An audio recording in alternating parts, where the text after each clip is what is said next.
Alright, and eto na guys, yung mga positive talaga.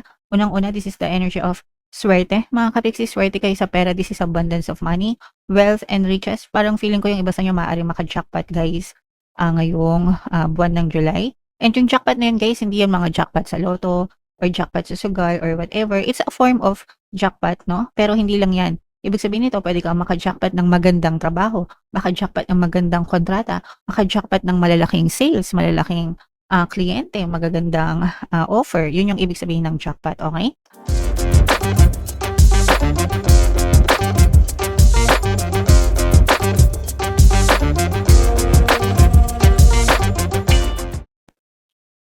Hello guys, hello Pisces. Welcome back to Pinoy Pixie Tarot. Ang pamagat ng episode natin for tonight is mga blessings para ngayong July para sa Pisces, Sun, Moon, Rising Sign, and Venus. So, unahin natin tong deck na to guys. Ito yung mga angel messages para sa inyo. So, yung first message natin, home, mga kapiksi. Ibig sabihin nito guys, maganda yung energy sa loob ng tahanan, mga kapiksi, sa loob ng pamilya, sa loob ng tahanan, nag-improve yung mga sitwasyon, kung meron kayong mga issues sa isa't isa, or kung meron man kayong mga house problems, like for example, baka tumutulo yung mga bubong nyo, o yung mga, may tulo sa bubong, or may sirang gripo, or whatever, naaayos, no, nagiging maayos yung kalagayan sa bahay nyo, and kung may mga issues kayo within family members, naaayos din yan, mga kapiksi. So, masarap yan. Masarap umuwi sa maayos at mapayapang tahanan, di ba? Alright. And ito naman, guys, ito namumukhadkad ang ibig sabihin nito, guys. You are just getting started. So, have patience with yourself and the process and do not give up.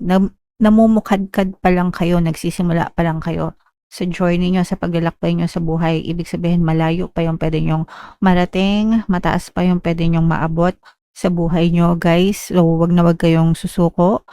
Be patient with yourself, be patient with the process, guys, no? So, just focus, have faith, and kung ano man yung desire nyo, kung ano man yung mga ambisyon nyo, guys, mararating nyo rin yan, okay?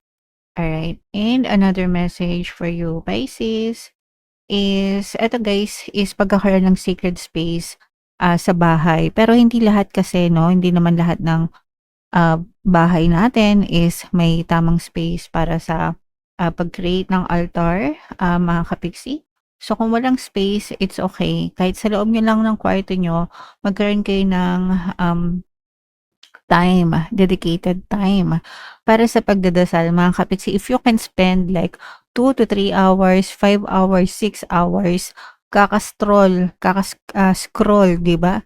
Scroll sa TikTok, scroll sa Facebook, scroll sa Instagram, sa YouTube, lahat na ng SOCMED in-scrollan. Di ba? Nakakaubos kayo ng 5 to 6 hours a day, mga kapiksi. Ano ba naman yung ilang minuto na ilaan nyo para sa pagdadasal nyo, guys, di ba? So, huwag kalimutan magdasal. Yun ang importante sa lahat. So, comment down below if naintindihan nyo yan. Ito naman yung love message or love advice para sa inyo. Pisces, kung ano lang yung makaresonate sa inyo. Kaibig-ibig ka, deserve mo magkaroon ng maayos na relasyon. So, you are lovable, you deserve to be loved. Kapiksi, you are more than enough, you are perfect the way you are. So, kailangan, wag ka mag-settle sa mga red flags, guys, no? Makakahanap. Alam nyo, mas mabuti pang maging single kaysa maging in a relationship sa mga red flag na tao, 'di ba? Sa toxic na relasyon. So, wag mong ibigay sa hindi, wag kang makisabay na may jowa ka lang, masabi lang na may jowa ka, 'di ba? So, yeah. You deserve love, you deserve the best relationship in life. So, wag mong ibigay sa sarili mo yung mga red flag. Don't settle for anything less, guys. Okay? Another message, Pisces, hindi kinokontrol ang pag-ibig, baka nasasakal mo na siya. So, for some of you, baka may mga control issues kayo sa relationship, and minsan, no, kapag masyadong nasasakal, yan na yung mga time na nagpupumiglas guys. Kayo, ayaw nyo rin na ginagawa yan sa inyo. Ayaw nyo rin na sinasakal kayo. So, wag nyo rin sasakalin guys yung mga jowa nyo, mga kapigsi. Okay? And another message for you guys is wag umiyak bagkus ay magdasal. It's okay to cry.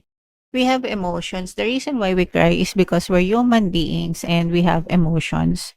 Pero wag sobrahan. And kung iiyak din lang kayo, sabayan nyo na ng dasal, 'di ba? Para mas alam niyo 'yun, may puntahan yung pag-iyak nyo, mga kapiksi, and alam nyo na may tutulong sa inyo, guys. Alright? Okay, so comment down below.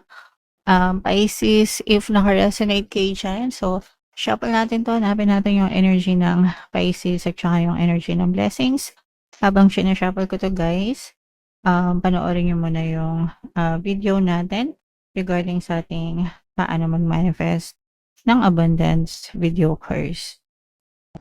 Kapiksi, sawa ka na ba sa mga struggles at hirap sa buhay mo? Masipag ka ba at masikap sa buhay ngunit hindi ka pa rin umaasenso? Ilang beses ka na bang nag-attempt magnegosyo at mag-invest pero palagi ka pa rin nalulugi? Sa pagkakataon na ito ay maaaring may subconscious beliefs ka na nagiging balakid sa iyong pag-unlad at pagyaman. Introducing, paano mag-manifest ng abundance video course. Dito ay matututunan mong ma-overcome ang mga balakid mo para tuluyan ka ng umunlad, umasenso, sumagana, maging matagumpay, successful at maswerte sa iyong kabuhayan, pera, trabaho, negosyo sa lapi at kaperahan ng bonggang-bongga. Dali, mag-send na ng email sa pinoypixitaro@gmail.com at simulan na ang iyong pagyaman ngayon. Alright, so sa lahat ng gusto mag-avail ng course guys, meron tayong paano mag-manifest ng abundance video course, paano mawala ang third party at magkaroon ng harmonious na relationship, paano pabalikin si ex or vice breakup. Sa mga interesado guys, mag-send lang kayo ng email sa pinoypixitaro@gmail.com. And sa mga naghahanap ng pampaswerte guys, meron tayong money shaker jar. Ito yung guys, no? Super liit na bote nito pero super effective and super powerful. Ang dami ng sumakses.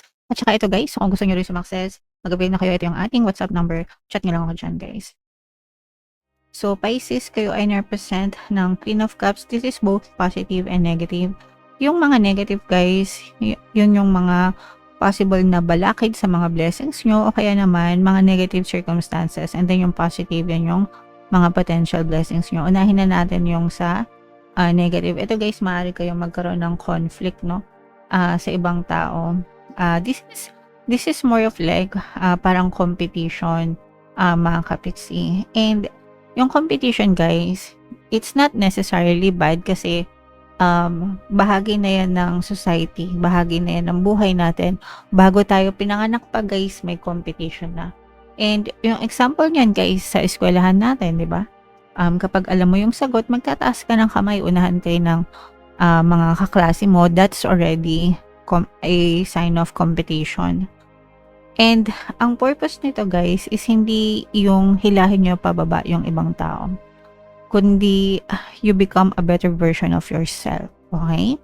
So, pwedeng, ibig sabihin nito guys, for some of you, pwede kayong maka-experience ng competition sa paligid nyo to bring out the best in you, mga kapiksi. Okay? So, this is not necessarily bad, pero make sure na magiging bad lang yan kapag nang hila kayo ng ibang tao pababa.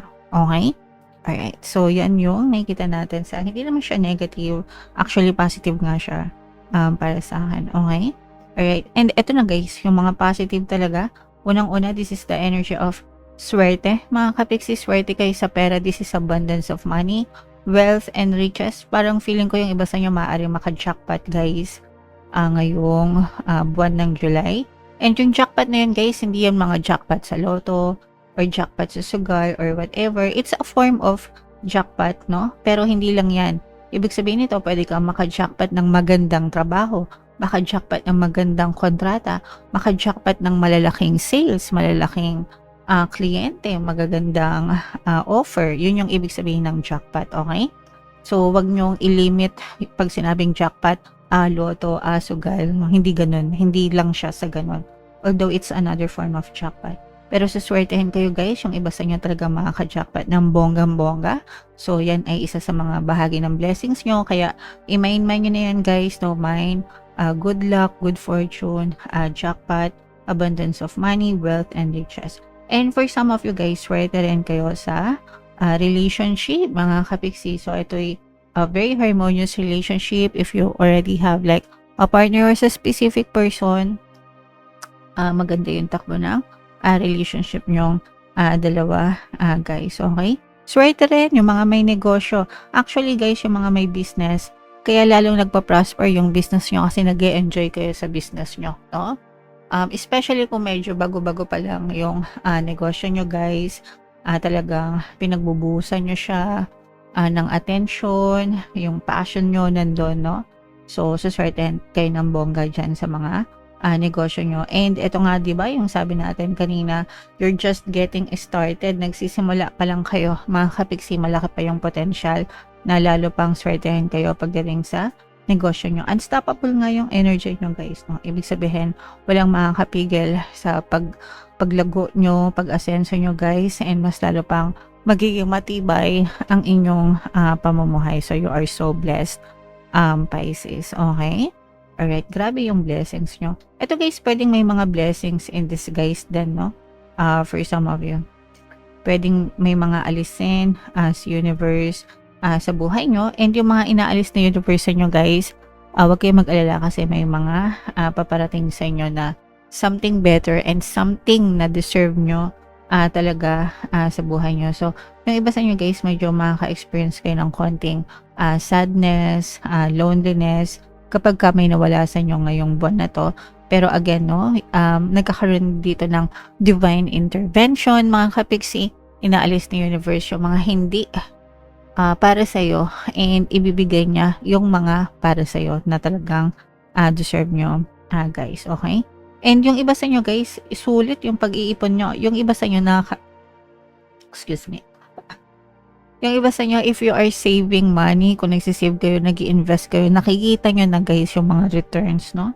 Yung, kumbaga, parang pagbukas nyo ng alkansya, ang dami na palang laman, no? So, nakikita mo na ganito pala yung feeling na maraming naiipon, maraming natatabi na pera, ganyan. So, kung hindi man alkansya, mga savings account, pero nakikita nyo yung mga bunga ng pagsisikap nyo, pag-iipon nyo, mga kapiksi. And for some of you, it may even be compounding, guys, no? Ibig sabihin, pwedeng napapalago nyo, guys, yung mga kinikita nyo, mga kapiksi. And for some of you, guys, blessed din kayo pagdating sa lalo na sa mga negosyante do, di ba sabi ko nga sa inyo, yung mga may negosyo dito talagang super blessed. Blessed kasi kayo dahil maraming taong tumutulong sa inyo at saka marami kayong tao na mapagkakatiwalaan. Okay? Sa paligid nyo, guys. So, yan ay bahagi din ng blessings nyo, Pisces. Okay? So, napakaganda, napakadaming positive, guys. Lahat nung sinabi ko, i-mind nyo, i-claim nyo na, guys. I-mind nyo na sa comment section. Mind swerte, good luck, good fortune, mind jackpot, di ba? Yun yung mga magaganda, mga kapiksi.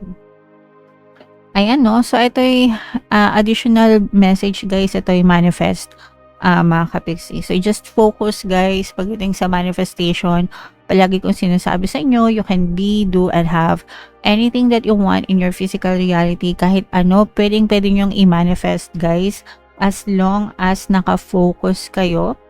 Focus your attention on your intentions para ma-push out lahat ng nais mo, ma-experience mo sa iyong physical reality, sa inyong sitwasyon, guys. Okay? So, i-mind nyo na yan, mga manifestation na yan, Pisces. Alright, so comment down below if naka-resonate kayo, guys. And for more tarot readings, ito yung playlist nyo. Ito naman yung ating success stories ng paano mag-manifest ng abundance video course. Panoorin nyo itong video natin, guys, about money shaker jars. Thank you for liking, sharing, and subscribing. See you next time. I love you all, guys. Have a nice day. Bye-bye.